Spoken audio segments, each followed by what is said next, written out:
ओडिशार प्रसंग 24 वर्षर गोटे सरकार पतन होउची एटा गोटे इंटेलेक्चुअल डिबेट गोटे एकेडमिक डिस्कशन मध्य जे गोटे दल एते मजबूत थिबा सत्वे काहे की हारिला आपण भाबुचंती कि श्रीत पांड्यान को जो दल हारिला नहीं बहु कारण अछि सेति पई 25 वर्ष धरी गोटे शासन रहिले गोटे एंटी इनकम्बेंसी फैक्टर था द्वितीय पांड्यान महाशय को दोष दे देला हबो नहीं किंतु पांड्यान महाशय जो अत्यधिक गुरुत्व देले एवं अन्य नेता मानक को कौन प्रकार गुरुत्व रखा गला नहीं जनसाधारण सम्मुख में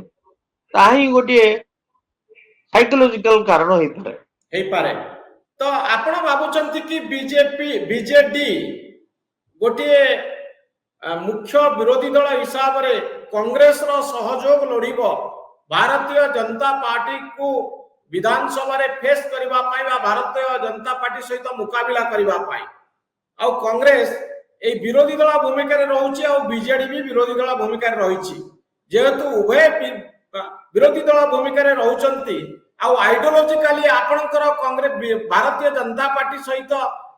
आइडियोलॉजिकली डिफरेंस रहिची आ बिजु जनता दल मध्य विरोधी दल भूमिका रहिची बीजेपी विरुद्ध रे स्वर उत्तोलन करिवो तनु गोटे आइडियोलॉजिकल माने गोटे एक हेई आदर्शगत दृष्टिकोण रो बीजेडी आ कांग्रेस लड़ी एका संगे गोटे प्लेटफॉर्म रे रही परिबे कि विरोधी भूमिका रे सर्वभारतीय स्तर रे बीजेडी बीजेपी आइडियोलॉजिकल डिफरेंस गोटे शार्प डिफरेंस अछि तनु बीजेपी सहित समझौता कांग्रेस हबार संभावना बहुत कम तनु बीजेपी सहित कौन संभावना किंतु ओडिशा क्षेत्र रे बीजेडी दल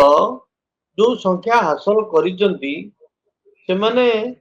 उपयुक्त विरोधी दल रो भूमिका ग्रहण करि पारिबे से केते दूर सेतिरे सफलता लाभ करिवे सेटा ताको ऊपर निर्भर करे किंतु विरोधी दल हिसाब रे जोटा जो विषय गुड़िक ओडिशावासी स्वार्थ सहित जड़ित ओडिशार विकास सहित जड़ित से प्रश्न